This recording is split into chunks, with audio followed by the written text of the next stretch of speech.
आइए, हम लोगों ने सबसे पहले एक डिस्कशन स्टार्ट किया था और वो डिस्कशन था फाइनेंशियल सिस्टम का। याद है आपको?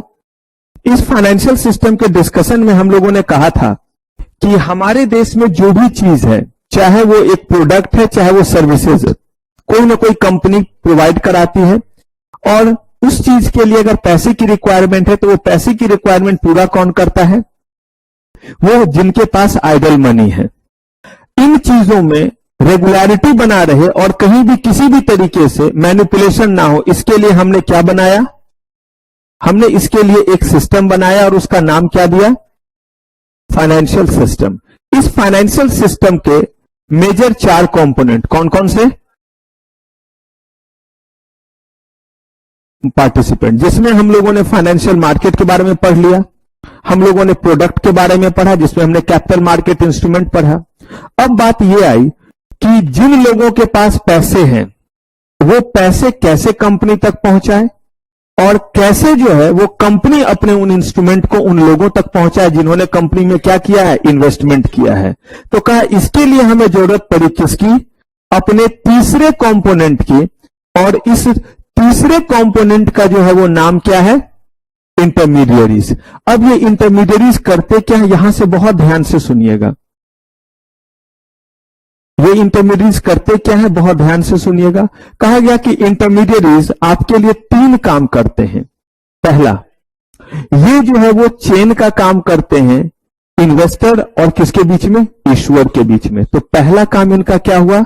एक चेन का काम करना, एक मीडिएटर का काम करना। किसके किसके बीच में? ईश्वर के बीच में और इन्वेस्टर के बीच में। यानी कि जो पैसे लगाने वाले हैं और जो पैसे देने वाले हैं, जिनके पास पैसे हैं उन तक जो है वो इंस्ट्रूमेंट पहुंचाया जाए और जिन्होंने पैसे दिए हैं वो पैसे जो है वो कहां पहुंचा दिए जाए? कंपनी में। कहा ये एक काम हुआ इंटरमीडियरीज का। लेकिन यही सिर्फ काम नहीं है, ये मेजर काम है। बहुत ध्यान से सुनिएगा, वरना इंटरमीडियरीज वगैरह पे ओपन एंडेड क्वेश्चन बिल्कुल नहीं बना पाइएगा। जब से आप सुनना शुरू करेंगे तब से पता चला कि मैंने वो चीज कह दी है जो आपको एग्जाम के पार्ट में या पहले में लिखना चाहिए था, पहले पैराग्राफ में। इसलिए बहुत ध्यान से सुना कीजिए जब से बोलना शुरू करूं। कहा कि ठीक है, और कोई काम? कहा कि हां, दूसरा भी काम है।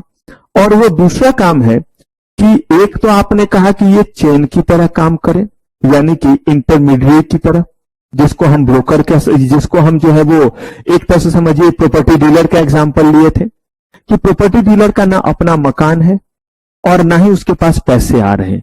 जिनका मकान है वो उन तक पहुंचे कि मेरा मकान बिकवा दो, और जिनके पास पैसे वो कहता है कि इस इलाके में मुझे मकान चाहिए।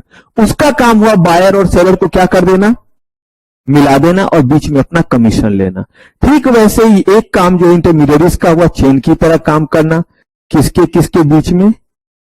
ईश्वर और इन्वेस्टर के बीच में चेन का काम करना। ये एक काम हुआ। कहा दूसरा, कहा कि जो पैसा रखते हैं अपने पास, जो इन्वेस्टर हैं, वो आपके पास आते हैं और कहते हैं कि हमें इन्वेस्टमेंट एडवाइस दो, हमें बताइए कि हमें अपना पैसा कहां लगाना चाहिए, कितना लगाना चाहिए, कब लगाना चाहिए, कब एग्जिट करना चाहिए। ऐसे एडवाइस देने का मतलब है कि वो आपकी मदद कर रहे हैं, आपको हेल्प कर रहे हैं और आपको फैसिलिटेट कर रहे हैं। वर्ड्स जरूर ध्यान रखिएगा, एग्जाम में वैसे ही आपके इंग्लिश के वर्ड बहुत शानदार होते हैं, हमें ये सब वर्ड चाहिए रहता है। जब ये वर्ड आप लिखेंगे तो बिना इसके लिखेंगे, लिखा हुआ बहुत रहेगा, आप खुश भी बहुत रहेंगे। और खास करके जब एग्जाम से निकलते तो उस समय तो आप बहुत खुश रहते हैं, क्योंकि एग्जाम से जब निकलते हैं तब तो दिमाग में चल रहा होता है कि इतना लिखा है, आएगा मार्क्स इतू सा। लेकिन फिलहाल के लिए जो है वो क्या किया है? इतना लिखा है। और उस समय खुशी क्यों है? क्योंकि अब निकले, अब मस्त बातचीत करेंगे, अब मस्त कुछ खाएंगे पिएंगे, ऐश करेंगे और क्या। तो उस समय, और ये जो है वो एकाएक टूटता है 25 तारीख को। और तब जब आप सर्टिफाइड कॉपी मंगाते हैं तो भी आपको लगता है इतना तो लिखा था, लेकिन फिर उस कॉपी के साथ जब आप एक्सपर्ट के पास पहुंचते तो वो आपको बताता है, तो फिर आप इतू सा फिर पानी ढूंढ रहे होते। चुल्लू भर भी मिल जाए तो चलेगा, क्योंकि जब आप कॉपी मुझे देते तो देखते मैं कुछ मार्क करके आपको वापस करता हूं। याद रखिएगा, इसी तरह से और इससे भी क्रिटिकल लेवल पे चीजों को मार्क किया जाता है। तो यहां पे वर्ड वगैरह ध्यान रखिएगा, वरना 3 काम जो इनके होंगे, एक तो आपने बोल दिया चेन की तरह काम करना, इन्वेस्टर और किसके बीच में, लेकिन अगला चीज मैंने बोला फैसिलिटेट करना, हेल्प करना, एडवाइज करना। तो ये वर्ड्स इस रहेगा, तभी तो कॉमा दे करके ये वर्ड लिखिएगा। किनको? इन्वेस्टर को। इन्वेस्टमेंट ओपिनियन देना। अब कह रहे हैं कि यही काम जो है वो करते हैं आपके जो है वो ईश्वर के लिए। क्यों? ईश्वर आकर के पूछता है कि बताइए हम शेयर इशू करें, प्रेफरेंशियल शेयर इशू करें, डिवेंचर इशू करें, बॉन्ड इशू करें? अरे भाई, मार्केट में हमारे किन चीजों की ज्यादा डिमांड है? आप देखते हैं हर चीज का डिमांड अलग अलग होता है। एक समय में एक जैसा डिमांड हर चीज का नहीं हो सकता। इसी कंपनी का आज हो सकता है शेयर्स का ज्यादा डिमांड हो, कल डिवेंचर का रहे। तो आकर के वो आपसे ओपिनियन लेते हैं और आप मार्केट को सर्वे करते हैं और बताते हैं कि आप इस समय इक्विटी निकालिए या इस समय आप जो है वो preferential share with detachable warrant निकाल दीजिए। तो इसका मतलब एक तरफ जहां ये इन्वेस्टर की मदद कर रहे हैं कि आपको पैसा किस कंपनी में, किस इंस्ट्रूमेंट में कितना और कब लगाना चाहिए, ये सब आपके नीड के अकॉर्डिंग है। हो सकता है आपको जो सलाह दे वही सलाह इनको नहीं देंगे। क्यों नहीं देंगे? क्योंकि ये कहते हैं मुझे 3 साल पैसे लगाने, आप कहते हैं मुझे 3 महीने लगाने हैं। ये कहते हैं कि मुझे जो है वो सिक्योर चीजों में लगाना, ये कहते हैं मैं रिस्क लेने को तैयार हूं, मुझे रिटर्न थोड़ा ज्यादा चाहिए। देखिए सबका अलग अलग जो है वो रिक्वायरमेंट आ रहा है। इन रिक्वायरमेंट के बेसिस पे आपको एडवाइस देंगे। ये काम हो गया किसका? इंटरमीडियरीज का। तो इन्वेस्टर्स को नहीं बल्कि किसको? एक इन्वेस्टर को एडवाइस देना, हेल्प करना और फैसिलिटेट करना। और सेम काम एडवाइस करना, फैसिलिटेट करना, एडवाइस देना किसको? ईश्वर को। क्लियर है? तो एक हुआ दोनों के बीच में चेन का काम करना, एक क्या हुआ? एडवाइस देना, फैसिलिटेट करना ईश्वर को या इन्वेस्टर को। तो यही इनके 3 काम हो गए। एक हमारा एडवाइस, हेल्प करना या क्या करना? फैसिलिटेट करना। एक हो गया हमारा ईश्वर को और एक क्या हुआ? इन्वेस्टर को करना। यही 3 मेजर काम है। लेकिन इंटरमीडियरी जो है कोई भी नहीं बन जाएगा, क्योंकि अगर कोई इंटरमीडियरीज बना इसका मतलब सिक्योरिटीज मार्केट में तो इन किया, और अगर इन किया तो फिर वो मैनिपुलेट भी कर सकता है। आप एडवाइस लेने के लिए गए, हो सकता है आपको गलत एडवाइस दे रहा हो जानबूझ करके, क्योंकि उसका पहले से ही किसी कंपनी के साथ लिंक है और कहता है सारे लोगों का पैसा मेरे कंपनी में लगवा। पॉसिबल? तो इन चीजों के लिए कहीं ना कहीं रूल रेगुलेशन की रिक्वायरमेंट है या नहीं? आप सोच करके गए कि ये प्रॉपर्टी डीलर बहुत अच्छा, आपने उसको टोकन मनी दिया, वो आपको टोपी पहना के निकल गया, पता ही नहीं है कि कहां गया वो। पॉसिबल? तो इसके लिए कहीं ना कोई जो है वो बॉडी के बीच में रहना पड़ेगा। तो उन्होंने कहा कि इंटरमीडियरीज बेसिकली वही बन सकते हैं जिनको सेबी ने लाइसेंस दिया हुआ है कि आप इंटरमीडियरीज की तरह क्या करेंगे। लेकिन फिर इंटरमीडियरीज तो ये 3 काम करते हैं, एक चेन की तरह काम करना, एक जो मीडिएटर की तरह, एक जो है वो एडवाइस देना किनको? कंपनी एंड पे, और एक किस एंड पे? तो कहा कि इनमें से कौन सा काम ये करेंगे, और कहा इसके अलावा भी थोड़े बहुत काम है। तो कहा कि जो जिस तरह का काम करना चाहेंगे सेबी देखेगी कि उस तरह के काम को करने के ये लायक है या नहीं। एकदम ध्यान से समझिएगा। कहा कि ये लायक कैसे चेक करेंगे? कहा 2 चीजों से चेक करेंगे कि ये लायक है या नहीं। कहा पहला जो चेक करेंगे कि इनके लिए जो हमने कंडीशन रखा है नेटवर्थ वगैरह का, वो ये फुलफिल करते हैं या? दूसरा, इनके पास उतने होनहार लोग हैं या नहीं है जो इनको क्या करेंगे? एडवाइस देंगे, या जिस तरह का एक्सपर्टीज लोग इनसे लेने गए हैं वैसा एक्सपर्ट इन्होंने रखा है या नहीं रखा है। तो यहां पे इन्होंने जो है वो लिस्ट दिया और कहा कि एन नंबर ऑफ इंटरमीडियरीज है, बहुत सारे इंटरमीडियरीज हैं। सेबी ने सबके लिए अलग अलग रेगुलेशन बना दिया, और जितने भी इंटरमीडियरीज आप देखेंगे सबके लिए जब रेगुलेशन बनाया तो लेफ्ट साइड में लिखा सेबी, बीच में लिखा उस जो है इंटरमीडियरीज का नाम, और उसके बाद लिखा रेगुलेशन, और उसके बाद लिखा ईयर। ईयर को फिलहाल इग्नोर कीजिए क्योंकि ईयर कंफ्यूजन क्रिएट करता है। लेकिन सेबी और रेगुलेशन दोनों, एक तरफ सेबी और एक तरफ रेगुलेशन, बीच में किसका नाम? इंटरमीडियरीज। तो अब देखिए, जब इंटरमीडियरीज के ये 3 मेजर मैंने काम बोले, तो हो सकता है कुछ ऐसे इंटरमीडियरीज होंगे जो मल्टीपल काम करते होंगे, कुछ इंटरमीडियरीज होंगे जो एक काम करते होंगे, पॉसिबल सिर्फ मीडिएटर का काम करते होंगे, कुछ होंगे जो सिर्फ और सिर्फ इन्वेस्टर को एडवाइस देते होंगे, कुछ होंगे जो ईश्वर को एडवाइस देते होंगे। कहा ठीक है, अपने काम के बेसिस पे, एलिजिबिलिटी क्राइटेरिया के बेसिस पे, नेटवर्थ के बेसिस पे, ये जो काम करना चाहते उसके लिए हमसे क्या लेंगे? लाइसेंस लेंगे। और जब ये लाइसेंस लेंगे तो इनको वो सारे कंप्लायंसेस भी करने पड़ेंगे जो कंप्लायंस एक नॉर्मल कंपनी अपने गोइंग कंसर्न में अपने बिजनेस के लिए करता है।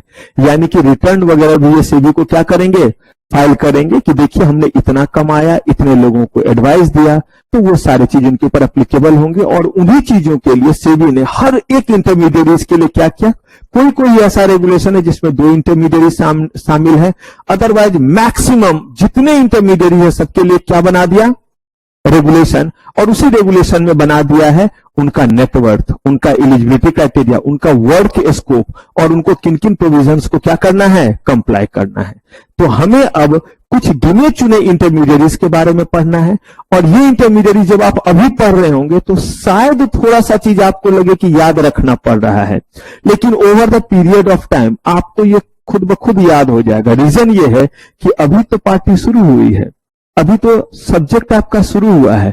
जैसे जैसे आगे बढ़ेंगे इन इंटरमीडिएरीज का एन नंबर ऑफ वर्क आपके सामने आएगा। और लास्ट में जब आप ये लिखना चाहेंगे कि मर्चेंट बैंकर के कौन कौन से काम है, तो आज जो आप पढ़ रहे हैं उसमें से रटने की जरूरत नहीं रहेगी। इतने सारे काम हम लोग जो है जब तक कोर्स खत्म करेंगे देख चुके होंगे कि बड़े आराम से उनके बारे में क्या कर सकते हैं, लिख सकते हैं। लेकिन अगर अभी हम नहीं पढ़ेंगे इंटरमीडिएरीज के बारे में तो ये जो अलग अलग जगह पे धमक जाएगा तो फिर वही होगा, कौन कौन कौन कौन, उन्हीं सीरियल में होता है।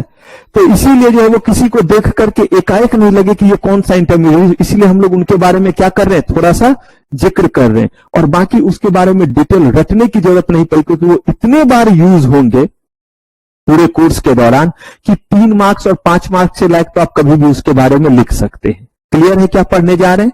तो हम बहुत सारे इंटरमीडिएरीज में से कुछ इंटरमीडिएरीज पढ़ने जा रहे हैं जो हमारे कोर्स में है। और ये इंटरमीडिएरीज इन 3 में से काम को अंजाम दे रहे होंगे, या तो चेन की तरह काम करेंगे या फिर एडवाइस करेंगे किसको, इन्वेस्टर्स को या इशूअर को। क्लियर है?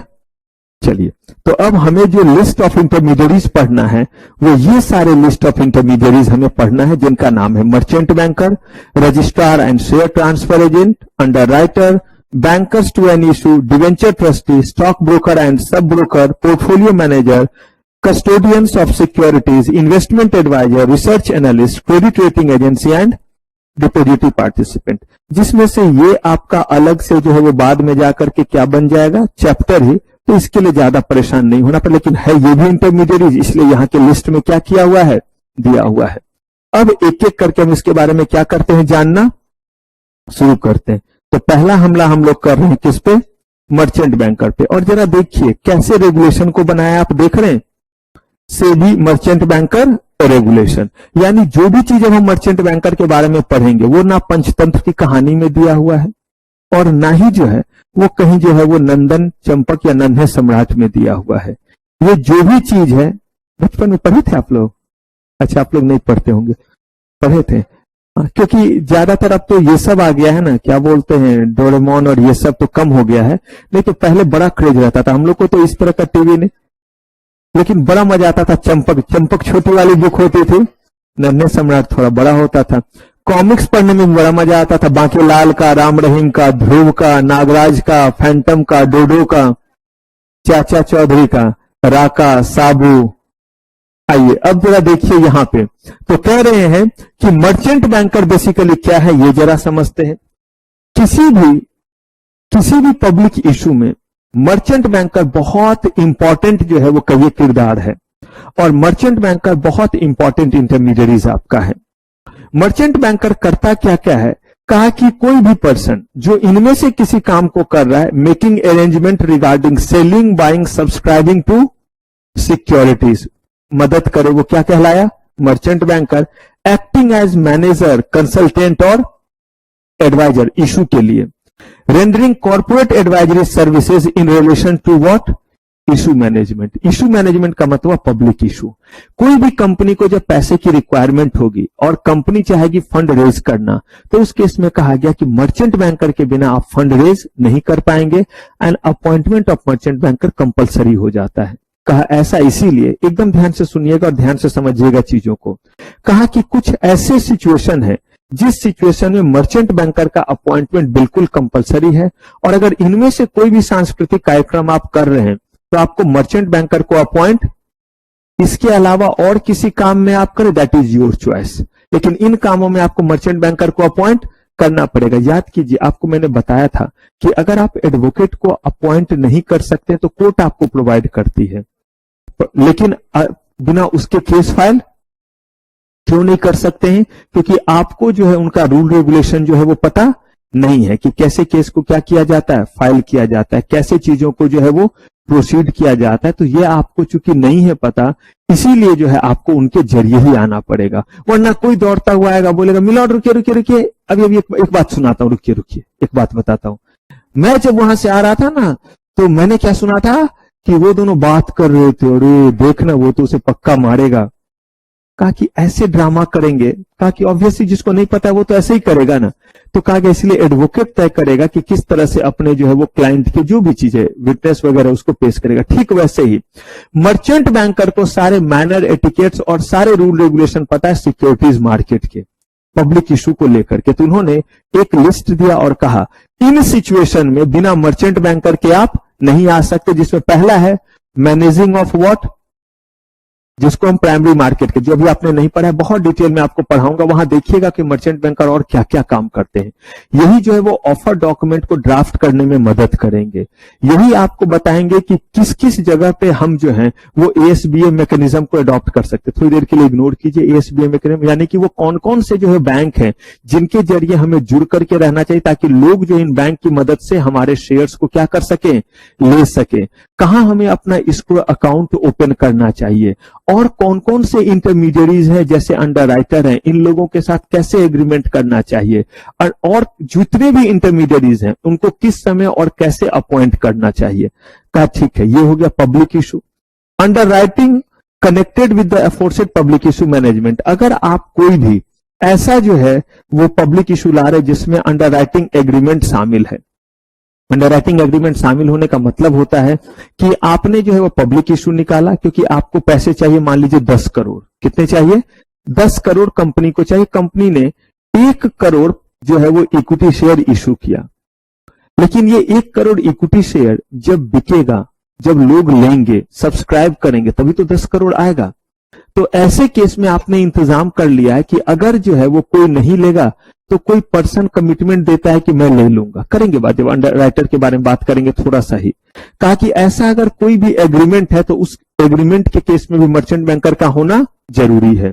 मैनेजिंग एडवाइजिंग, क्या क्या ये कर रहा है? इंटरनेशनल ऑफरिंग ऑफ डेट, याद कीजिए एडीआर, जीडीआर, कह रहे इंडिया के बाहर से भी पैसे ला रहे हैं तो भी क्या करना पड़ेगा, किनको रखना पड़ेगा बीच में? Merchant banker. Private placement of securities, आप लोगों के बीच में, आम लोगों के बीच में नहीं गए हुए हैं, आप गिने चुने लोगों के बीच में गए हैं। प्राइवेट प्लेसमेंट भी आपको बताऊंगा जब पब्लिक इशू पढ़ाऊंगा। मैं यहाँ पे सिक्योरिटीज लॉ के एंगल से आपको बहुत सारे एस्पेक्ट बताऊंगा जब हम लोग पब्लिक इशू पढ़ेंगे। तो कहा कि अगर आप गिने चुने लोगों के बीच में जाकर के शेयर क्या कर रहे हैं, इशू कर रहे हैं और फंड रेज कर रहे हैं, तो भी। प्राइमरी और satellite dealership of government securities, इसका मतलब है कि गवर्नमेंट ने डिफरेंट तरह के जो है वो इंस्ट्रूमेंट इशू किए, बॉन्ड वगैरह इशू किए। ये इंस्ट्रूमेंट जब इशू किए जाते हैं तो भी किनके जरिए ये जाएगा? मर्चेंट बैंकर के जरिए। प्राइमरी का मतलब हुआ जहां से इशू किया जाए, सैटेलाइट का मतलब हुआ कि एजेंट के जरिए भी अगर इसको क्या किया जा रहा है, बेचा जा रहा है, तो वो क्या कहलाता है? सैटेलाइट डीलरशिप, जो कि यहां नहीं है बल्कि क्या है, किसी और जगह पे। जैसे आरबीआई ने जो है गवर्नमेंट के जो है वो बिहाफ पे क्या किया, कोई भी जो है वो इंस्ट्रूमेंट इशू किया। अगर इशू किया तो यहां पे दिल्ली में भी लोग लेंगे, लेकिन क्या बेंगलोर वाले नहीं लेंगे, पटना वाले नहीं ले सकते हैं? कहा कि उन सारे जगहों पे जो हम एजेंट क्रिएट करेंगे उनको हम क्या बोल देते हैं? सैटेलाइट। सैटेलाइट का मतलब क्या हो गया? खुद नहीं है लेकिन चीज वहां पे अवेलेबल है। Corporate advisory services related to securities market including take over, बताऊंगा आपको। टेक ओवर के केस में इनका क्या, टेक ओवर आपको थोड़ा पढ़ना है। Acquisition and disinvestment, advisory services for project और इंटरनेशनल फाइनेंशियल एडवाइजरी सर्विस। कहा कि इन केसेस में आप जो है वो किनकी जो है वो मदद लेते हैं? मर्चेंट बैंकर की। लेकिन कहा कि मर्चेंट बैंकर का काम क्या कोई भी कर लेगा? कहा कि नहीं, कोई भी मुंह उठा करके आएगा और मर्चेंट बैंकर का काम नहीं कर सकता। इसके लिए उसका नेटवर्थ कितना रहना चाहिए? 5 करोड़, और ये हमेशा बॉडी कॉर्पोरेट होते हैं। तो 5 करोड़ का जो है वो इनका नेटवर्थ होना चाहिए। फिर डिजिट को लेकर याद रखिएगा, लायबल टू बी चेंज्ड। कहा कि 5 करोड़ का नेटवर्थ और ये हमेशा कंपनी के फॉर्म में होंगे, कंपनी के फॉर्म में होंगे। और ये जब कोई भी पब्लिक इशू आ रहा है तो उस पब्लिक इशू की सारी जिम्मेदारी को ये संभालते हैं। कहा कि सारी जिम्मेदारी संभालते हैं, तो ये नीचे क्या लिखा हुआ, declare the responsibility to SEBI when more then,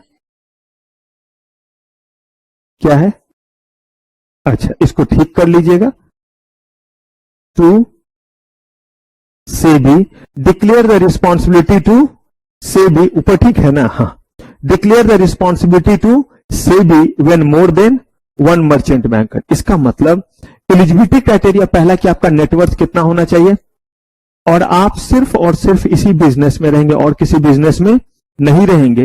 लेकिन कहा इन्होंने कि सारा का सारा चीज संभालने की जिम्मेदारी आपके ऊपर है, जितने भी तरह के पब्लिक इशू के जो है वो एस्पेक्ट होंगे, तो भाई रिस्पॉन्सिबिलिटी तो आप ही के ऊपर है। तो इन्होंने कहा कि बिल्कुल है, लेकिन कुछ ऐसे भी इश्यूज होते हैं जिसमें बहुत बड़ा इशू है, जैसे 15,000 करोड़ का कोल इंडिया लिमिटेड का इशू है। अगर ये 15,000 करोड़ का इशू है तो कहा गया कि इसकी रिस्पॉन्सिबिलिटी एक बंदा नहीं संभाल पाएगा। कहा क्या मतलब है, कहा कि मर्चेंट बैंकर को जो है अलॉटमेंट के समय भी मदद करना है, उन्हें सारा का सारा ये भी देखना है कि सब्सक्राइब कितना हुआ है, कितने लोगों के जो है वो पैसे आए हुए, ऑफर डॉक्यूमेंट भी बनाना है। कहा कि जब इशू साइज बहुत बड़ा रहता है तो हम क्या करते हैं, अलग अलग काम अलग अलग मर्चेंट बैंकर को बांट देते हैं, और एक से ज्यादा मर्चेंट बैंकर को हम अपॉइंट करते हैं, सबको उनका कमीशन पे करते हैं, सबको उनका पेमेंट देते हैं कि आपका काम ये देखना, आपका काम ये देखना, आपका काम ये देखना। अगर हम सिर्फ एक मर्चेंट बैंकर को अपॉइंट करेंगे तो उस मर्चेंट बैंकर के ऊपर सारी रिस्पॉन्सिबिलिटी होगी। अगर ऑफर डॉक्यूमेंट की भी में गड़बड़ी है तो भी उसी के ऊपर आएगा, अगर जो है वो किसी भी तरह से अलॉटमेंट को लेकर के इशू आया तो भी उसी के ऊपर होगा। लेकिन अगर एक से ज्यादा है तो कहा गया कि सेबी को बताइए कि किसका क्या रिस्पॉन्सिबिलिटी है। रीजन ये कि किसके नाम से हम बिल फाड़ें ये पता तो होना चाहिए सेबी को। कहा अगर एक ही है तो एक है तो उसमें सारा रिस्पॉन्सिबिलिटी क्या है, उसी के ऊपर। एक छोटा सा एग्जांपल मान लीजिए कि भाई बहन में एक ही कोई बहन या एक ही भाई, मान लीजिए निकिता अकेले। अब जो है वो इनकी मम्मा कहीं बगल में पड़ोसी के पास गई, क्योंकि बगल में कोई दीदी थी, कहीं जा रही थी, कुछ था तो उनकी मदद करने गई, नहीं विदाई वगैरह कुछ रहता है तो बुलाई, अगल बगल गए, आराम से वहां पे जो बातचीत कर रही थी आई कि निकिता तो है ही घर पे, खाना तो बन गया होगा। 9 बजे अब वो जब आई तो 9 बजे आने के बाद जो है वो कुछ भी बना हुआ नहीं है। क्यों नहीं बना हुआ है, क्योंकि निकिता जो है वो अकेले नहीं बहन में, मान लिया थोड़ी देर के लिए निकिता और दिशा दोनों जो है वो बहन। अब ये दोनों है तो निकिता ने सोचा कि दिशा बनाएगी, दिशा ने सोचा कौन बनाएगी, निकिता बनाएगी, दोनों ने बना दिया। अब जो है वो मम्मा आई, मम्मा जब आई तो उस केस में इन्होंने जो है वो दोनों को बिठाया और अच्छे से इस बार समझा दिया कि देख, अगर कभी मैं बाहर गई और मैं 8:30 तक नहीं आई तो निकिता तेरा काम रोटी बनाना, और दिशा को बोला क्या बनाने, सब्जी बनाने। हाइट विड्थ को देखते हुए कि बेचारी खड़ी होकर के कितना देर क्या बना पाएगी, तो एक को क्या बोल दिया सब्जी और एक को क्या बोल दिया रोटी, या बदल दीजिए जो भी चीज कंफर्टेबली होता हो। तो जो है वो दिशा को जो है वो बोल दिया क्या बनाने, सब्जी, और निकिता को रोटी बनाने, काम बांट दिया। अब अगले दिन जो है वो मम्मा जो है वो फिर कहीं बाहर गई थी, अब आई। अब अगर रोटी नहीं बना हुआ रहेगा तो बेलन किस पे चलेगा, और अगर सब्जी नहीं बना रहेगा तो करछिल किस पे चलेगा, दिशा पे। क्यों, क्योंकि दोनों का काम क्या था, बटा हुआ था। ऐसे ही जो है वो गिरीश और मनीष बड़े खुश हो रहे थे, ये भी जो है वो एक ही घर में दोनों भाई। अब जो है वो पापा का पता चला इलेक्ट्रिसिटी का बिल है या कोई चीज है, सबका डेट बीता जा रहा है और पड़ा हुआ है। मम्मा चिल्ला रही सब्जी के लिए, कोई नहीं, कुछ नहीं आया हुआ है। पापा ने आराम से आकर के एक दिन बच्चे से बैठा के बता दिया कि देख, पानी का बिल, ये बिल तेरा काम, दूध लाना, सब्जी लाना, आटा लाना, ये इसका काम। अब जो चीज नहीं आया रहे उसके अकॉर्डिंग जो है वो गुथा जाएगा, आटा हो, बेलन हो, जो भी रहे। इसका मतलब क्या हुआ, अगर एक ही बंदा है, मान लीजिए सिर्फ निकिता ही घर में होती तो बेलन करछिल दोनों इन्हीं पे चलते, कुछ बताने की जरूरत है ही नहीं। लेकिन चूंकि 2 लोग हैं इसीलिए क्या करना पड़ा, बताना पड़ा। ठीक वैसे ही अगर सिर्फ एक मर्चेंट बैंकर है, there is no requirement to inform SEBI, क्योंकि बोला जो भी नॉन कंप्लायंसेज होगा बाजा उन्हीं का बजेगा, क्योंकि एक ही है। लेकिन अगर एक से ज्यादा है तो पता तो चले, प्रोस्पेक्टस की गड़बड़ी है मर्चेंट बैंकर नंबर 1 की, अलॉटमेंट में गड़बड़ी है तो भाई इनकी गलती, तो इसीलिए उन्होंने ये क्लॉज बनाए। तो अब देखिए, मर्चेंट बैंकर किसी भी इशू में सबसे इंपॉर्टेंट किरदार प्ले करते हैं, लेकिन इन केसेस में मर्चेंट बैंकर का अपॉइंटमेंट क्या है, कंपलसरी है। कोई भी मर्चेंट बैंकर की तरह अगर काम करना चाहते हैं, उसका नेटवर्थ कितना होना चाहिए, और तभी उसको जो है वो सेबी मर्चेंट बैंकर रेगुलेशन के अकॉर्डिंग अपने आप को क्या करना पड़ेगा, लाइसेंस लेना पड़ेगा। और अगर उसने लाइसेंस लिया तो वो काम कर सकते हैं किस इंटरमीडिएरीज के कैपेसिटी में, सिर्फ मर्चेंट बैंकर। अगर एक से ज्यादा कैपेसिटी में काम करना है तो चेक करना पड़ेगा कि उस रेगुलेशन के अकॉर्डिंग भी जिसके तहत वो काम करना चाहते हैं, क्या उसके भी क्राइटेरिया को ये क्या करते हैं, फुलफिल। आप सीएस, सीएस, सीएमए तीनों करना चाहते हैं, बिंदास कीजिए, लेकिन आप देखिए कि सीएस करने के लिए जो एलिजिबिलिटी क्राइटेरिया वो आप फुलफिल कीजिए आईसीएसआई के रेगुलेशन के अकॉर्डिंग। फिर अगर आप सीए बनना चाहते हैं तो उनके अकॉर्डिंग, आईसीएआई के अकॉर्डिंग कीजिए, ऐसे ही करके सीएमआई के अकॉर्डिंग। कहने का मतलब है, और अगर कहीं कह दिया हुआ है कि आप ये दो काम एक साथ नहीं कर सकते, जैसे आप डीयू से एलएलबी और सीएस एक साथ नहीं कर सकते, एज पर लॉ लिखा हुआ है। हाँ जी, बहुत सारे बच्चे कर रहे होते, हम लोग भी करने देते। इंटरव्यू में जब बच्चा दोनों सर्टिफिकेट एक साथ देता है, दोनों नल एंड वॉइड हो सकता है, क्योंकि डीयू ने ये लिख दिया हुआ है कि हम सीएस को एक फुल टाइम कोर्स मानते हैं, उसमें उतना ही इन्वॉल्वमेंट है, वो कॉरेस्पॉन्डेंस कोर्स जैसा नहीं है। तो इसीलिए जो है आप डीयू से सेम टाइम में सीएस और एलएलबी अगर कर रहे हैं तो दोनों डिग्री आपका नल एंड वॉइड हो सकता है, ये चीज लिखा हुआ है।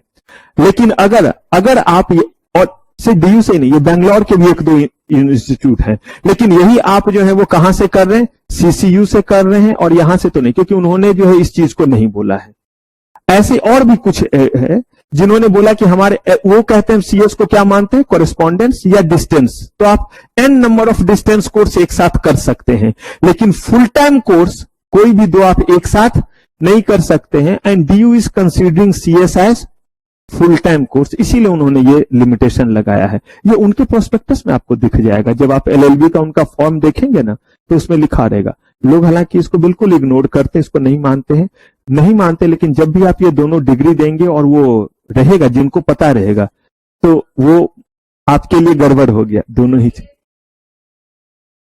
कर सकता है, डीयू से नहीं करेगा। हाँ, लिखा हुआ है, 2-3 सिंपल सी बात है, 2-3 यूनिवर्सिटी ने ही सिर्फ जो है बोला है कि क्योंकि वो बहुत कीन है अपने कोर्सेज को लेकर के। वो कहते हैं कि बच्चा तब क्या पढ़ पाएगा, ये भी फुल टाइम का कर रहा है, वो भी कर पाएगा, नहीं कर पाएगा। बेंगलोर की भी यूनिवर्सिटी है, बेंगलोर की बेंगलोर लॉ यूनिवर्सिटी ही शायद नाम है, तो एनएलयू नहीं, एनएलयू ने तो लॉ किया, नेशनल लॉ यूनिवर्सिटी, तो ऐसे ही कुछ है। तो अब कहा गया कि बशर्ते 2 इंटरमीडिएरीज वैसा जिनको सेबी ने मना किया है कि आप ये और ये एक साथ नहीं बन सकते, वो नहीं बनेंगे। अदरवाइज जिस भी इंटरमीडिएरीज के कैपेसिटी में आप काम करना चाहते हैं उसका एलिजिबिलिटी क्राइटेरिया फुलफिल कीजिए और लाइसेंस लीजिए और उस काम को आप कर सकते हैं। तो ये है आपका किसके बारे में, मर्चेंट बैंकर। और घबराइएगा नहीं, मर्चेंट बैंकर इतना अभी आप बस थोड़ा सा सुने हैं, जब हम लोग आगे पढ़ने लगेंगे ना, मर्चेंट बैंकर ने ऑफर डॉक्यूमेंट सबमिट किया, मर्चेंट बैंकर ने इसको अकाउंट ओपन किया, मर्चेंट बैंकर स्टेबलाइजिंग एजेंट बनी, इतने सारे चीज हो जाएंगे कि तब लगेगी सर उस दिन जो क्लास किया था ना उसका यूज नहीं है। लेकिन अगर ये नहीं बताऊंगा तो उस समय जब मर्चेंट बैंकर एकाएक बोलूंगा तो आपको बिल्कुल गैप सा लगेगा। तो चलिए अभी आप फिलहाल मर्चेंट बैंकर को खत्म कीजिए, फिर आगे बात करते हैं। डन सबका? देखिए हमारे पास बहुत सारे इंटरमीडिएरीज, जिनमें से हमने किसको पढ़ा अभी, मर्चेंट बैंकर को। अब देखिए हम लोग अब जिस पे आ रहे हैं वो है registrar and share transfer agent. ध्यान से सुनिएगा ये करते क्या है। इनका नाम आरटीए शॉर्ट में लिखते हैं। 2 पार्ट में इनका काम बचा है, एक जो है वो रजिस्ट्रार टू इशू का और दूसरा है शेयर ट्रांसफर एजेंट का। जब हम बात करते हैं इनके रजिस्ट्रार टू इशू का, तो रजिस्ट्रार टू इशू का क्या सेंस हुआ, कंपनी जब भी कोई ऑफर लेकर के आती है, मैं आपको दिखलाऊंगा भी वो ऑफर डॉक्यूमेंट और बाकी सारा चीज का कटिंग भी, तो जब वो लेकर के आते हैं तो उसमें एक फॉर्म जैसा होता है, जिस फॉर्म को आप फिल करते हैं उसके साथ आप जो है वो अटैच करते हैं जो भी डिमांड ड्राफ्ट या जो भी आपका चेक रहता है। वो आपने दे दिया और देने के बाद ये चला जाता है जो भी अलग अलग कलेक्शन सेंटर है। वहां से जाने के बाद आपके ये सारे के सारे चीज जो है वो कहीं ना कहीं डेटाबेस में रखे जाएंगे। डेटाबेस में इसलिए रखा जाएगा क्योंकि किस चीज को कौन परचेज कर रहा है और कल के डेट में अगर वो बेचेगा तो इसका पता कैसे चलेगा। तो इसके लिए इन्होंने क्या किया है, एक सिस्टम बनाया है और उस सिस्टम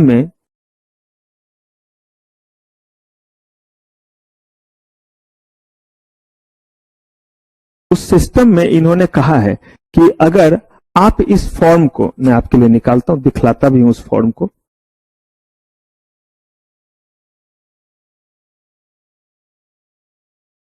देखिए इस तरह से एप्लीकेशन फॉर्म रहा। इस एप्लीकेशन फॉर्म में जो और रिक्वायरमेंट है वो सब आपने भरा और यहां पे जितने भी शेयर्स आप खरीदते हैं उसके बेसिस पे अमाउंट यहां पे करते हैं। मान लीजिए कि अगर आपके जो है वो एक शेयर की कीमत 10 रुपए है, आपको अगर 1 लाख शेयर लेना है, आप यहां पे जो है वो 10 लाख रुपए का जो है वो क्या बनाएंगे, डिमांड ड्राफ्ट जो है वो बनाएंगे। उसका यहां डिटेल लिख दिया, चेक का नंबर, डिमांड ड्राफ्ट का नंबर लिख दिया, किस बैंक का है वो लिख दिया, ब्रांच वगैरह लिख दिया। इसके बाद ये सबसे इंपॉर्टेंट एस्पेक्ट है, यहां पे आपने अपना क्या कर दिया, सिग्नेचर कर दिया। सिग्नेचर करके इस फॉर्म के साथ आपने क्या लगाया, डिमांड ड्राफ्ट लगाया। इस डिमांड ड्राफ्ट को लगा करके जब आप देंगे तो ये रिसीट आपको वापस किया जाता है। देखिए जहां पे ये एप्लीकेशन नंबर और ये एप्लीकेशन नंबर एक जैसा है। अब जो मैं आपको ये फॉर्म फिर मैं आपको निकालूंगा जो डिपोजिटरी सिस्टम बताऊंगा, लेकिन अभी किस पर्पज से किया कि यहां पे आपका सिग्नेचर है। ये जब जाता है तो ये रजिस्ट्रार टू इशू, ये जाकर के जो आरटीए का पहला काम है वो रजिस्ट्रार की तरह काम करना, जो इन सारे फॉर्म को अपने पास रखे हुए हैं। और इसी फॉर्म में ये पता चलता है कि ये फलाने पर्सन के नाम का है और ये उसका क्या है, सिग्नेचर है। इसको बिल्कुल वैसे ही रखा जाता है जैसे जब आप बैंक में अपना अकाउंट ओपन करते तो देखते हैं आपके सिग्नेचर का स्पेसिमेन कॉपी कैसे रखता है कि कल के डेट में आपके नाम से चेक जो आएगा उस चेक को वो तभी ऑनर करेगा, तभी क्लियर करेगा जब उसके साथ क्या होगा, मैच करेगा। तो अब रजिस्ट्रार टू इशू का काम हुआ कि जितने भी ऐसे फॉर्म आए सब रख लिया। रखने के बाद जो है वो देखा कि किस फॉर्म में कितना का रिक्वेस्ट आया हुआ है। अगर कंपनी टोटल 1 करोड़ देना चाह रही थी और 10 करोड़ का आ गया तो प्रोरेटा बेसिस पे क्या करेंगे, अलॉटमेंट। प्रोरेटा बेसिस का मतलब प्रोपोर्शनेट बेसिस पे, ये जब हम पब्लिक इशू में जाएंगे और डिटेल में बात करेंगे। लेकिन अगर मान लीजिए कि सिंपल सा बात है, मुझे 10 पेन बेचना था और 100 पेन लेने के लिए लोग आ गए, पेन तो मेरे पास 10 ही है, तो उसी को मैं बोलूंगा कि भाई जो लोग जो है वो 10 लेना चाहते हैं उन्हें 1 दूंगा। हालांकि एग्जैक्टली ऐसे नहीं होता, लेकिन इससे ज्यादा आप नहीं समझ पाइएगा भी, तो उसको हम कह देते हैं प्रोपोर्शनेट बेसिस पे कि भाई 10 टाइम्स ओवर सब्सक्राइब हो गया। क्यों हो गया 10 टाइम्स ओवर सब्सक्राइब, तो हमने बोला था 1 करोड़ शेयर हम देना चाहते हैं, लोग कितने शेयर्स के लिए आ गए, तो ओवर सब्सक्राइब हो गया, 10 टाइम्स हो गया। कहा ये सारा डेटाबेस इनके पास। इसके बाद ये तय करेंगे कि किनको जो है वो कितना जो है वो देना रहेगा। इनके अलावा और भी लोग होते जो इस काम में मदद करते, मर्चेंट बैंकर, स्टॉक एक्सचेंज सब। तो अभी जो ये काम कर रहे थे वो कर रहे थे रजिस्ट्रार टू इशू के कैपेसिटी में। किसके कैपेसिटी में, रजिस्टर अपने पास रख रहे हैं। अब देखिए रजिस्ट्रार टू इशू के बाद क्या होगा, जिनको जिनको जो सर्टिफिकेट वगैरह भेजना था, शेयर सर्टिफिकेट, वो इन्होंने दे दिया। अब मान लीजिए कि शेयर्स जो है वो खरीदा पिंकी ने और अपने पास क्या किए हुए हैं, रखे हुए हैं। इन्होंने शेयर्स खरीदा, अब इनको जो है ये शेयर बेचना है। अगर ये शेयर्स बेचना चाहते हैं हर्षिता को, अगर उनको बेचना चाहे तो उन्होंने क्या कर लिया, पैसा लिया। उर्फ बाबा जी कह रहे हैं कि उन्होंने जो है वो पैसे क्या कर लिए, ले लिए। पैसे लेने के बाद शेयर सर्टिफिकेट में पिंकी का नाम है या हर्षिता का नाम, पिंकी का नाम। अभी तो सर्टिफिकेट में इनका नाम, और कंपनी का जो रजिस्टर है, जो रजिस्ट्रार टू इशू, इन्होंने अपना ये साइन रखा हुआ, रजिस्टर वो मेंटेन कर रहे, उसमें लिखा हुआ है इनके नाम से इतने शेयर। अब अगर ये चाहते हैं कि ये शेयर लीगल तरीके से उनके पास जाए तो इसके लिए पिंकी को करना क्या पड़ेगा, शेयर सर्टिफिकेट लेना रहेगा और उसके साथ शेयर ट्रांसफर डीड लगाना पड़ेगा। और उस शेयर ट्रांसफर डीड पे अपना नाम ट्रांसफेरर में और हर्षिता का नाम ट्रांसफेरी में लिख करके, लगा करके, साइन करके, स्टेपल करके भेजेंगे। अब जब ये भेजेंगे तो डेटा किनके पास है, रजिस्ट्रार टू इशू के पास, क्योंकि उनके पास ही ये सिग्नेचर है। अरे भाई ये सिग्नेचर पिंकी का ही है या हर्षिता ने खुद इनके घर से चुराया और अपने सिग्नेचर मार दिया? अगर किसी का चेकबुक किसी के हाथ लग गया तो अंतर तो बस साइन का ही तो होता है, बाकी चीज तो कोई भी लिख सकता है। तो ये देखने के लिए इनके पास, अब जब ये भेज रहे हैं तो अब वो जो है वो जिस समय काम कर रहे थे रजिस्ट्रार टू इशू के कैपेसिटी में, अब इनको चूंकि शेयर ट्रांसफर करना है हर्षिता के पास, तो अब जिस कैपेसिटी में वो काम करे वो है शेयर ट्रांसफर एजेंट। तो हमने उनको भेजा, उन्होंने जो है वो फिर ये रजिस्टर उठाया और वहां पे जाकर के डेटाबेस में देखा, ये सिग्नेचर मैच किया, और ये सिग्नेचर को किससे मैच करेंगे? शेयर ट्रांसफर डीड से। और ये दोनों मैच कर गया, हाँ ये इन्हीं का है, अब ट्रांसफर कर दो। और तब जो है वहां डेटाबेस में जो है वो चेंज करेंगे, इस सर्टिफिकेट को फाड़ेंगे और नया सर्टिफिकेट इशू करेंगे हर्षिता के नाम से। तो इतने सारे काम किए। ये जो काम कर रहे हैं वो कौन से कैपेसिटी में? और जिस समय पब्लिक इशू हो रहा था उस समय ये जो काम कर रहे थे किस कैपेसिटी में? Registrar to issue. तो अगर शेयर्स आपका जब फिजिकल फॉर्म में, अभी बाकी चीजें मत जाए, इलेक्ट्रॉनिक वगैरह सब धीरे धीरे ले जाऊंगा, कब इलेक्ट्रॉनिक फॉर्म आया, कैसे आया। तो शेयर्स जब फिजिकल फॉर्म में है तो सारा का सारा डेटाबेस जिस समय वो रख रहे वो हो गया रजिस्ट्रार टू इशू। और जब वो शेयर ट्रांसफर करने के लिए वर्क करे तो क्या हो गए? शेयर ट्रांसफर एजेंट कहलाए। क्लियर है ये बात? तो इसका मतलब ये जो आरटीए है आपका, ये जो है वो एक से ज्यादा कैपेसिटी में काम कर सकता है। कहा कि एक कैपेसिटी हुआ रजिस्ट्रार टू इशू का और दूसरा हुआ शेयर ट्रांसफर। क्या से भी दोनों में से अलग अलग काम को आपको करने का परमिशन देता है, या एक ही बंदे को लाइसेंस देगा और वही दोनों काम कर सकता है? तो इन्होंने कहा कि नहीं, अगर कोई सिर्फ कहता है कि मैं उतना मेरे पास मैन पावर और रिसोर्सेज नहीं है, मैं एक ही कैपेसिटी में काम करना चाहता हूं, रजिस्ट्रार टू इशू। कोई कहेगा मैं सिर्फ किस कैपेसिटी में काम करना चाहता हूं, सेट। लेकिन याद रखिए जो अलग अलग कैपेसिटी में काम करेगा उसको काम थोड़ा कम मिलेगा, क्योंकि कोई कंपनी बोलेगा कि जब मुझे रजिस्ट्रार टू इशू भी रखना है और क्या रखना है, शेयर ट्रांसफर। अरे भाई जब पब्लिक इशू करो तो इस समय रजिस्ट्रार की जरूरत है, लेकिन कल के डेट में ट्रांसफर भी तो होगा जब लोग शेयर्स खरीदेंगे। तो एक एक के पास, एक एक के पास ना, इससे अच्छा तो मैं वैसा ही लूंगा जो दोनों काम कर सकता। पॉसिबल? एक मुझे एक चीज बताइए, ऐसा भी तो होता है कि किसी दुकान में समोसा मिला, किसी दुकान में मिठाई मिला, यस या नो? क्योंकि वो कहता है मेरे इससे ज्यादा की कैपेसिटी नहीं है, मैं समोसा ही बेच सकता हूं। दूसरा कहता है मैं समोसा के लिए मेरे पास स्टॉल और ये नहीं, मैं बस क्या कर सकता हूं, मिठाई। कुछ ऐसे भी तो दुकान होते हैं जहां समोसा और मिठाई, लेकिन अंतर होता है अगर आपको दोनों चाहिए रहेगा तो कभी आप दो जगह भागना नहीं चाहिएगा, अनटिल अनलेस कोई बहुत ही खास तरह का समोसा और बहुत ही खास तरह का मिठाई। अदरवाइज आप चाहिए, तभी तो मॉल वगैरह में जाते हैं जहां एक ही जगह क्या होता है, ढेर सारा सामान। इन्होंने अलाउ कर दिया कि आप चाहे तो सिर्फ और सिर्फ रजिस्ट्रार की कैपेसिटी में काम करें, सिर्फ चाहे तो किसकी कैपेसिटी में काम करें, और अगर दोनों के कैपेसिटी में काम करना चाहते हैं तो दोनों में करें। उसी अकॉर्डिंग इन्होंने जो है वो क्या कर दिया, इनका जो है वो नेटवर्थ का क्राइटेरिया रख दिया और कहा कि अगर आप चाहते हैं कि सिर्फ और सिर्फ जो है वो एक के कैपेसिटी में काम करे, या तो आप आरटीए करेंगे, रजिस्ट्रार टू इशू, या फिर या शेयर ट्रांसफर एजेंट, दोनों में से कोई एक कैपेसिटी में काम करना चाहते हैं आप कर सकते हैं। उस केस में आपका नेटवर्थ कितना रहने पे चलेगा, 25 लाख भी है तो, लेकिन आपको तय करना है लाइसेंस के समय कि आप रजिस्ट्रार टू इशू बनना चाहते हैं या शेयर ट्रांसफर एजेंट। आप कहते हैं नहीं मैं दोनों कैपेसिटी में काम करना चाहता हूं, जब जो काम मिलेगा वो कर लूंगा। का बिल्कुल ठीक, तब आप कहलाएंगे कैटेगरी 1 आरटीए, और उस केस में आपका नेटवर्थ कितना होना चाहिए, 50 लाख होना चाहिए।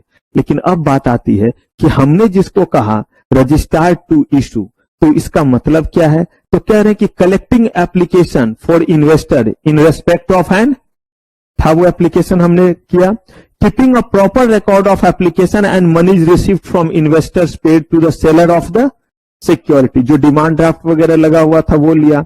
असिस्टिंग बॉडी कॉर्पोरेट और पर्सन और ग्रुप ऑफ पर्सन, किस चीज में, determining the basis of allotment in consultation with stock exchange, किसको कितना का अलॉटमेंट करे, क्योंकि आपको तो देना था 1 करोड़ शेयर, कितने का आ गया एप्लीकेशन, 10 करोड़ का, तो स्टॉक एक्सचेंज के साथ मिलकर के अलॉटमेंट में आप मदद करते हैं। फाइनलाइज करते हैं लिस्ट, किसका, अलॉटमेंट ऑफ, कि फाइनली किसके किसके नाम से कितने सिक्योरिटीज क्या हुए हैं, अलॉट हुए हैं, और डिस्पैच करते हैं जो सक्सेसफुल लोग हैं उनको जो है वो अलॉटमेंट लेटर, जो अनसक्सेसफुल हैं उनको जो है रिग्रेट लेटर और उनके पैसे क्या कर देंगे हम। तो ये कर रहे हैं कब, जब ये किस कैपेसिटी में काम कर रहे हैं, रजिस्ट्रार टू इशू। लेकिन ये दूसरे कैपेसिटी में भी तो काम करते हैं, वो कौन है, शेयर ट्रांसफर एजेंट। तो यहां तो कह रहे हैं any person who on behalf of any body corporate maintain the record of holder of securities by such body corporate and deals with matter connected with transfer and redemption of securities. वहां पे लेने वक्त registrar की तरह काम किया। अब जब ऑलरेडी शेयर इशू हो चुका है तो ये शेयर किसी को ट्रांसफर होगा, या कुछ ऐसे भी तो इंस्ट्रूमेंट होते हैं जो रिडीम होते हैं। अगर कहीं भी कुछ होगा, फिजिकल फॉर्म में कुछ भी है, तो डेटाबेस किनके पास है, रजिस्ट्रार टू इशू के पास सारा है। अगर आप जो है वो इनके जरिए कोई भी ट्रांसफर का काम करते हैं तब इनके पास जाते हैं। डिटेल के लिए किनके पास जाते हैं, रजिस्ट्रार टू इशू के पास। द डिपार्टमेंट और division of body corporate performing the activity of share transfer agent if at any time the total number of holder of security issued कितना, कहा गया कि आप चाहे तो इन हाउस अपना रख लीजिए, आपको आरटीए रखने की जरूरत, लेकिन अगर आपके 1 लाख से क्या है इशूड, कितना नंबर ऑफ शेयर होल्डर कितने हैं, अगर 1 लाख से ज्यादा है तो ऐसे केस में आपको एक अलग से जो है वो बॉडी जो है बनाना पड़ेगा, जो क्या कहलाएगा, शेयर ट्रांसफर एजेंट। आप उस समय सिर्फ और सिर्फ इन हाउस करने से काम नहीं चलेगा। अगर कम है तो आप अपने इन हाउस में इस ट्रांसफर करने का सारा मैकेनिज्म क्या कर लीजिए, पूरा कर लीजिए। लेकिन अगर शेयर होल्डर की संख्या कितनी हो गई, सिक्योरिटी 1 लाख से ज्यादा हो गई, तो आपको इसके लिए अलग से क्या करना पड़ेगा, शेयर ट्रांसफर एजेंट रखना पड़े। तो देखिए, याद रखिए, कुछ आप इंटरमीडिएट्स के बारे में बहुत ज्यादा पढ़ना रहता है, उसमें ज्यादा पढ़ना रहेगा। कुछ के बारे में जितना है उतना ही हम देखते हैं, लेकिन इसमें से किसी का भी पूछेगा, ज्यादा चांसेस है 3 to 5 मार्क्स का पूछ देता है। लेकिन इसमें आरटीए को लेकर के कुछ और भी डोमेन और एस्पेक्ट आते हैं। अभी तक जो हमने आरटीए का देखा है, आरटीए 2 कैपेसिटी में काम करता है, रजिस्ट्रार टू इशू, और अगर वो सिर्फ और सिर्फ जो है वो रजिस्ट्रार टू इशू या शेयर ट्रांसफर एजेंट की कैपेसिटी में काम करेगा तो नेटवर्क कितना होने पे काम चले, लाइसेंस के लिए एलिजिबल है। अगर दोनों ही कैपेसिटी में कैटेगरी 1 बनना चाहता है तो 50 लाख। जब वो रजिस्ट्रार टू इशू रहेगा तो क्या करता है वो देखा, और जब क्या रहता है शेयर ट्रांसफर एजेंट तो क्या रहता है ये देखा। इसमें और भी बात है, लेकिन पहले इतने को कीजिए तब करेंगे बात। क्या डन? देखिए, मर्चेंट बैंकर हम लोगों ने पढ़ लिया, और आरटीए के बारे में अभी पूरी चीज हमने पढ़ी नहीं है। हमने पढ़ा कि आरटीए 2 कैपेसिटी में काम करता है, एक है रजिस्ट्रार टू इशू और दूसरा है शेयर ट्रांसफर एजेंट। अगर कोई सिर्फ जो है वो एक कैपेसिटी में काम करना चाहे तो नेटवर्थ 25 लाख का, दोनों में करना चाहे तो कैटेगरी 1 कहलाएगा 50 लाख का। जब वो रजिस्ट्रार की कैपेसिटी में काम करेगा तो क्या किया है देख लिया, शेयर ट्रांसफर एजेंट की कैपेसिटी में करेगा तो क्या करेगा देख लिया है। लेकिन आरटीए के 3 अलग अलग स्टेजेज में अलग अलग काम है। जैसे पब्लिक इशू से पहले की तैयारी में वो क्या क्या करेगा, जैसे अगर घर में शादी है तो शादी तो एक ओकेजन, लेकिन शादी से पहले भी कुछ तैयारियां होती है, शादी के दिन भी कुछ चीज है, और शादी के बाद भी विदाई और बाकी के काम। ठीक वैसे ही पब्लिक इशू में, पब्लिक इशू से पहले के क्या क्या काम करते हैं आरटीए, पब्लिक इशू के दौरान क्या क्या करते हैं, और पब्लिक इशू के बाद क्या करते हैं। जैसे इतना तो समझ में आ रहा, पब्लिक इशू के बाद जो है वो जो सक्सेसफुल होंगे, जो अनसक्सेसफुल होंगे, पब्लिक इशू के दौरान क्या करेंगे, पब्लिक इशू से पहले ऑफर डॉक्यूमेंट उससे रिलेटेड क्या करेंगे। तो इनके ये तीनों स्टेज पे क्या क्या काम करते हैं, और फिर बाकी जो हमारे अंडर राइटर हैं, जो हमारे इंटरमीडिएट जैसे अंडर राइटर हैं, पोर्टफोलियो मैनेजर वगैरह हैं,